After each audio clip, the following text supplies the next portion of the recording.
বলেন কি অচিরেই শীঘ্রই তুমি এই কথাটা জানতে পারবে। তার মানে আল্লাহ বুঝাইতে চায়, ও বান্দা শুনে নাও, তোমার আমার মরণ বেশি দিন বাকি নাই। কথা কয় না? তোমার আর আমার মরণ বেশি দিন বাকি নাই। কার মরণ কখন কোন অবস্থায় হয়ে যায় আল্লাহ ছাড়া কেউ জানে না।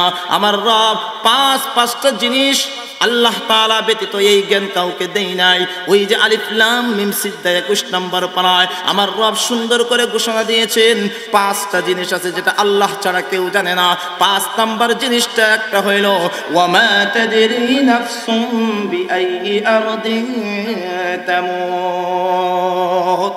ও মুসলমান, আল্লাহ রাব্বুল আলামিন বলেন মানুষের মরণ কোথায় কোন অবস্থায় হবে এটা কে জানে? আরো জোরে বলেন এটা কেউ জানে না। কার মরণ কোথায় কোন অবস্থায় হবে। গতকালকের ঘটনা সচক্ষে দেখা। গতকালকে ময়মনসিংহে আমার 2-3টা প্রোগ্রাম ছিল।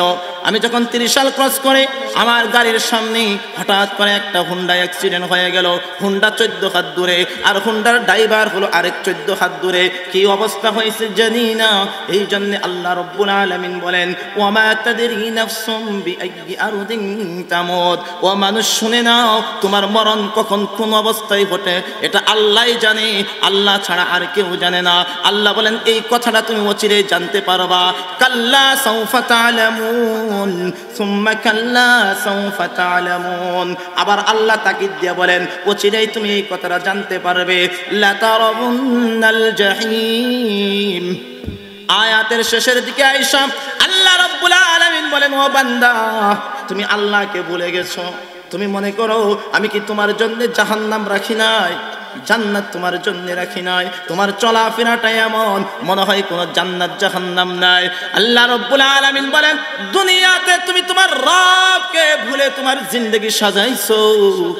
দুনিয়াতে ভুলে তুমি তোমার রবকে ভুলে দুনিয়া সাজাইছো, কিন্তু তুমি যে জাহান্নামের উপযুক্ত হয়ে গেছো। লা তারাবুন্নাল জাহিম। বান্দা শুনে নাও অবশ্যই তুমি জাহান্নামের সম্মুখীন হবে। অবশ্যই তুমি জাহান্নাম দেখতে পাবে।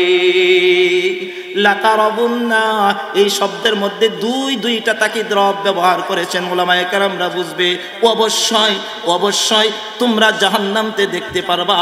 জাহান্নাম দেখার থেকে তুমি কখনোই বিরত থাকবা না। জাহান্নাম তুমি দেখবা।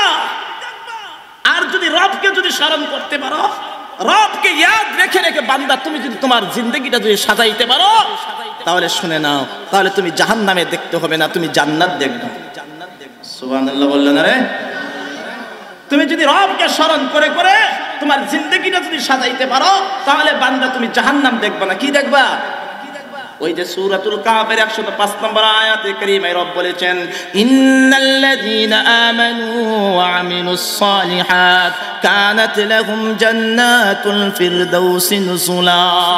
আল্লাহ রাব্বুল আলামিন বলেন ও বান্দা শুনে নাও, ওই যারা ঈমান আনে আর যারা নেক আমল করবে, আল্লাহকে স্মরণ করে যারা দুনিয়া সাজাইবে, যাদের দুনিয়া হবে আল্লাহকে স্মরণ করে, যাদের দুনিয়া হবে আল্লাহকে ইয়াদ করে, যারা আল্লাহ ছাড়া কিছু বুঝবে না, যাদের দিলে শুধু থাকবে আল্লাহ, যাদের আমল হবে নেক আমল, আল্লাহ বলেন তারা যখন ইন্তেকাল করবে চোখ দুইটা বন্ধ হয়ে যাবে।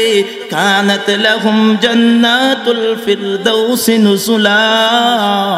আমি আল্লাহ তাদেরকে জান্নাতের সবচাইতে সর্বস্তরের জান্নাত জান্নাতুল ফিরদাউসের মেহমান বানিয়ে দিব। আল্লাহু আকবার। আল্লাহ মুহতারাম হাজিরিন, কথা লম্বা নয়, আমার সময় নাই, আজকে এখানেই বিদায় নিব। কথা একটাই, যে আয়াতে কারিমা তিলাওয়াত করেছি আল্লাহকে ভোলা যাবে? বলেন আল্লাহকে ভোলা যাবে না।